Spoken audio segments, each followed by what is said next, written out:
Assalamualaikum warahmatullahi wabarakatuh.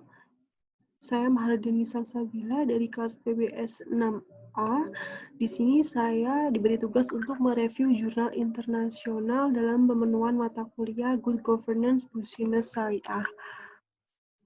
Jurnal yang saya ambil yaitu berjudul Corporate Governance Quality of Islamic Banks, Measurement and Effect on Financial Performance.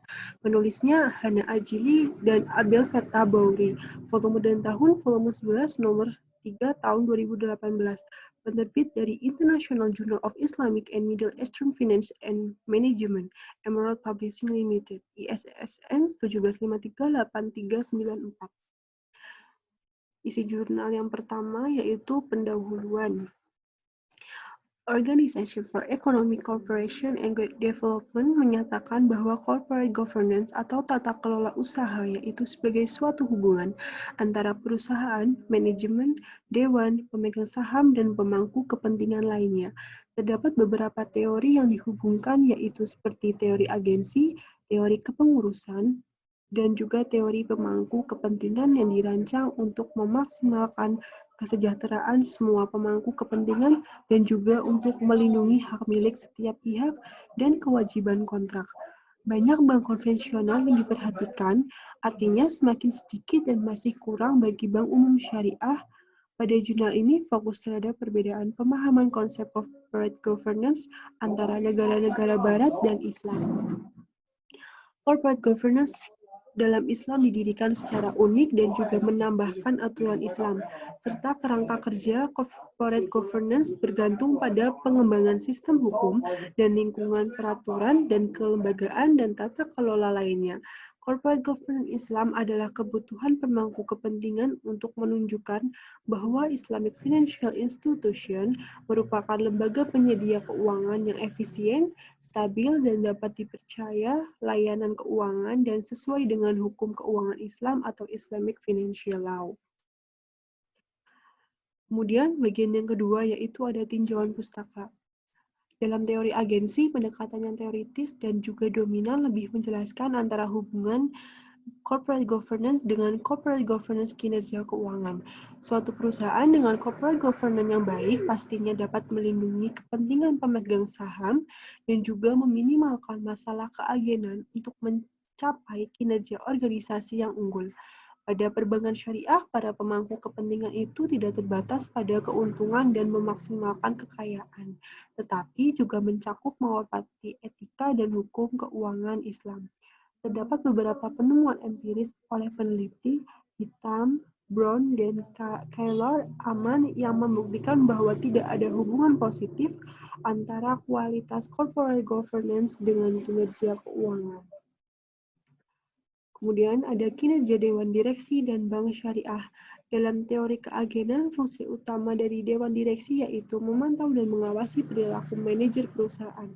Lipton dan Lors berpendapat bahwa dewan yang sering bertemu lebih mungkin melakukan tanggung jawab mereka secara efektif dan efisien.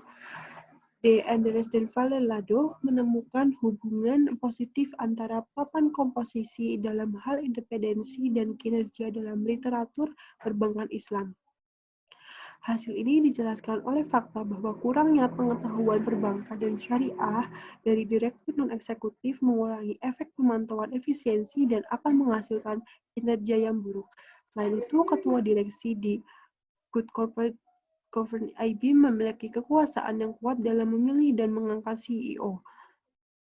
Selanjutnya, yang kedua ada kinerja Komite Audit dan Bank Syariah.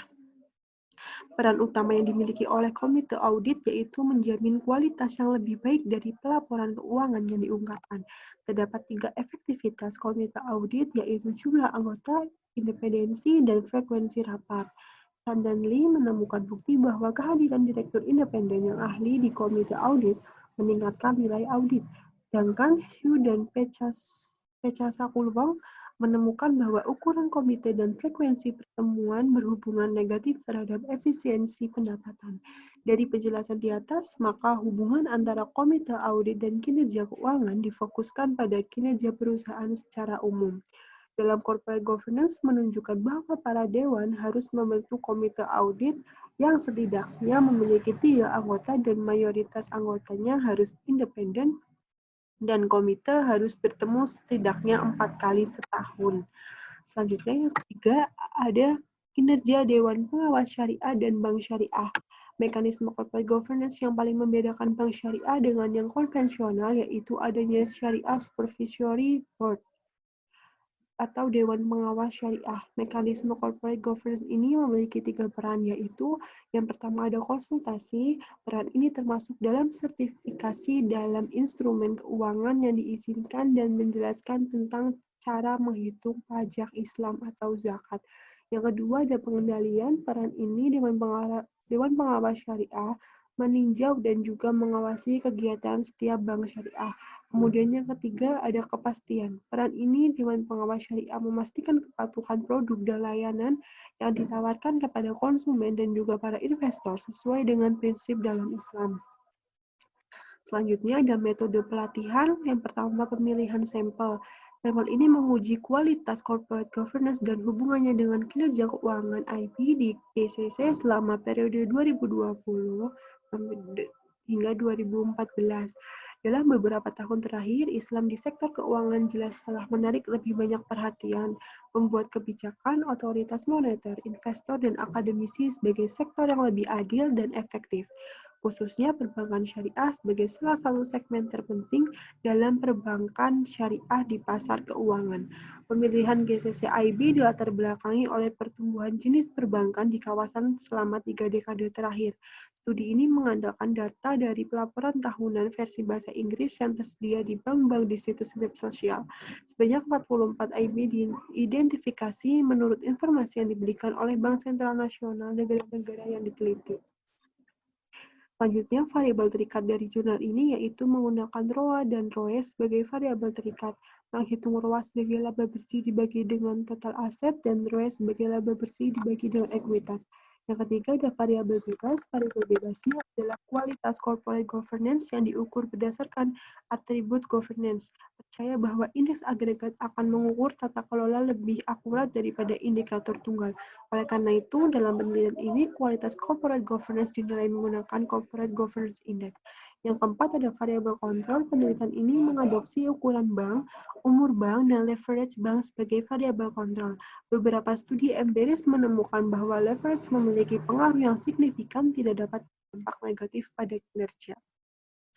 Selanjutnya, hasil dari jurnal ini, variabel terikat ROA memiliki nilai rata-rata 0,003 dengan minimum 0,590 dan maksimum 0,304.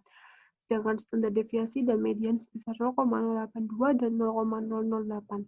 ROE berkisar antara 0,3 dan 0,308 dan standar deviasi dan median sebesar 0,299 dan 0,053.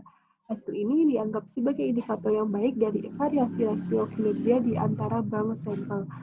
Kemudian ada variabel bebas, corporate governance keseluruhan berkisar antara 32 dan 100%.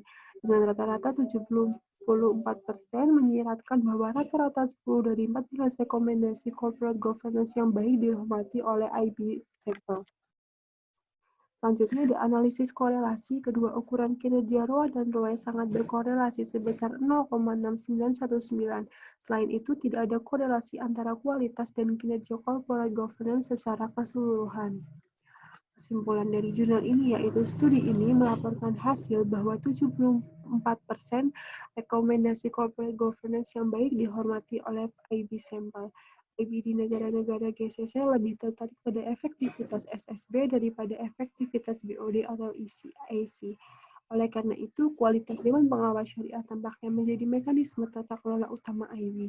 Hal ini dapat dijelaskan prevalensi keyakinan bahwa kepatuhan terhadap IFL menghasilkan kepercayaan yang lebih kuat dari para pemangku.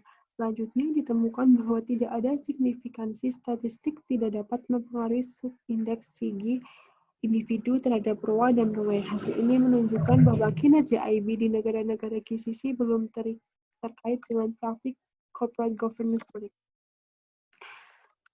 Selanjutnya ada konseptualnya, kesesuaian jurnal terhadap konseptual di Indonesia bahwa rata-rata bank umum syariah di Indonesia telah mengungkapkan penerapan good governance bisnis syariah. GGBS merupakan elemen penting untuk mempertahankan pertumbuhan dan keberlanjutan usaha.